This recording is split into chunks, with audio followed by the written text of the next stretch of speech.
All right, let's jump right into this. Welcome to today's Explainer. We're doing something a little bit different today, but honestly, it is incredibly powerful. We are taking this raw, super impassioned motivational speech, and we're totally deconstructing it. We're going to take all that pure, heavy emotion and turn it into a clear, structured, psychological framework for overcoming some seriously deep adversity. Because look, here's the thing about motivation. It feels really great in the moment, right? But a framework that actually gives you a map to use when life gets ridiculously tough. And we are starting right here with this heavy, undeniable truth. I don't care how talented you are, there are some times when things aren't going to go right. Just think about that for a second. You can work on yourself, you can prep all you want, you can literally be the most skilled person in the room, but life just happens. The unexpected, the uncalled for, the totally unintentional stuff. This cold open perfectly sets up a universal baseline for us. Unexpected hardship isn't some weird glitch in the system. It's basically a guaranteed feature of the human experience. So that brings us right into phase one, the inevitability. Before we even start talking about bouncing back, we have got to normalize the fact that absolutely everyone experiences a breaking point. It's not a matter of if, it's entirely a matter of when. Look at the sheer variety of ways a person can be brought to their knees here. The source material details exactly how we take damage. You can break emotionally, you can break spiritually. It might be your business that's collapsing right now. It might be your heart that's broken today. You can break physically or mentally. Or, as the speaker so vividly puts it, it might just be the number in your bank account screaming at you that you are broke. Every single one of us can see our own struggles represented right here. It is a completely comprehensive map of human vulnerability. Okay, so you've broken, and as the source notes, all of those breaks, they are gonna leave a mark. There's just no escaping that reality. But here's the absolutely pivotal concept. You have the ultimate choice in what that mark actually represents. Is it going to be the mark of victory, or is it going to be the mark of defeat? The impact is guaranteed, sure, but the meaning of the scar, that is entirely up to you. Let's transition over to phase two, the pivot. This pivot right here is the critical psychological crossroads that happens immediately after a break. The dust has settled, you're looking around at the damage, and now a major decision has to be made. You're essentially walking through a valley between two competing voices. On one side, you've got voice one offering wisdom, gratitude, and faith. But on the other side, voice two is just shouting with worry, grumbling, and blame. And the speaker drives home a really profound point here.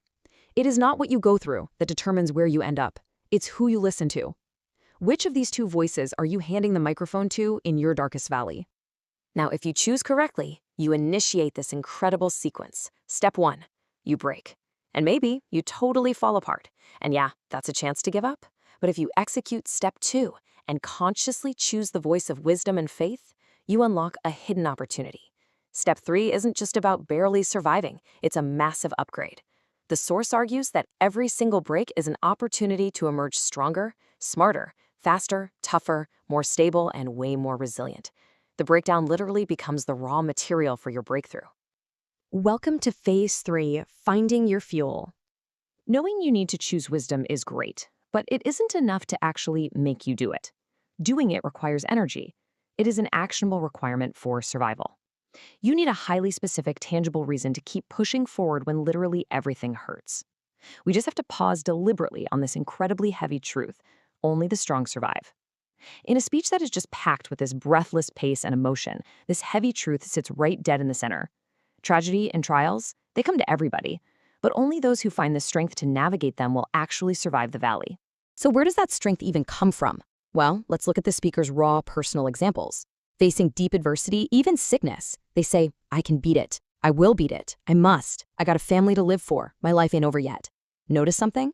You don't need a fancy university degree for this. You don't need money. You don't even need outside support. Sheer will comes from a primal declaration that you are going to get through it, fueled by the people or the purpose you simply refuse to let down.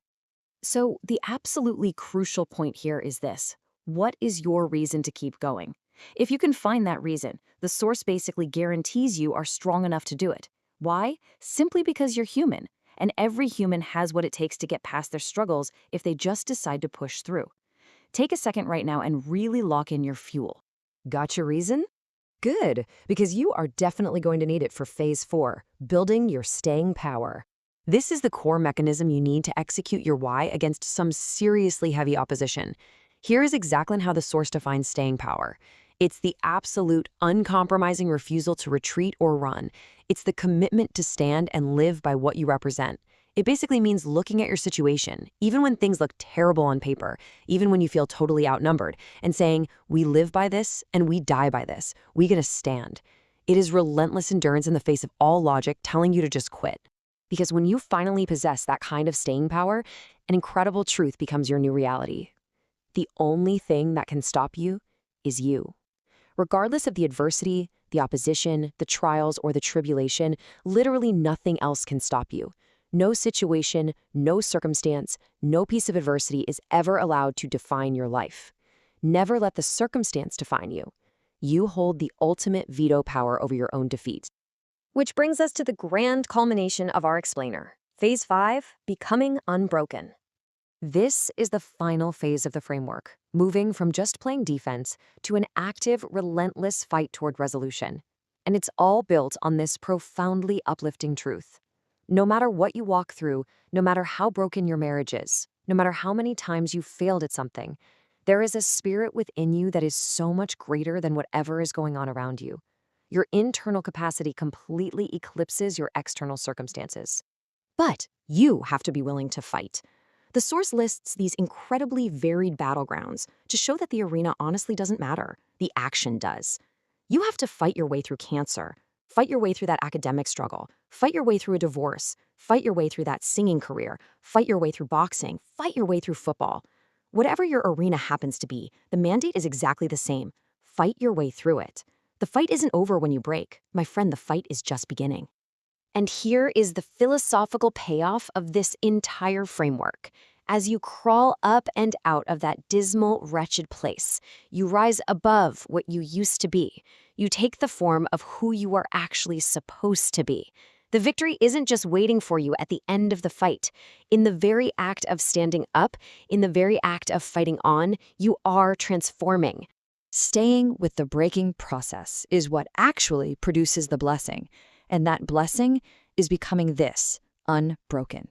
You become and you will remain unbroken. And not because you were never shattered in the first place, but because you put the pieces back together stronger, totally forged by wisdom, your fuel, and your staying power. Well, we've laid out the whole framework from the source today. The inevitability of the break, making that pivot in the valley of two voices, finding your fuel, building your staying power, and finally standing up to become unbroken. The blueprint is right there. So I'm going to leave you with literally the only question that matters right now. Are you willing to fight your way through?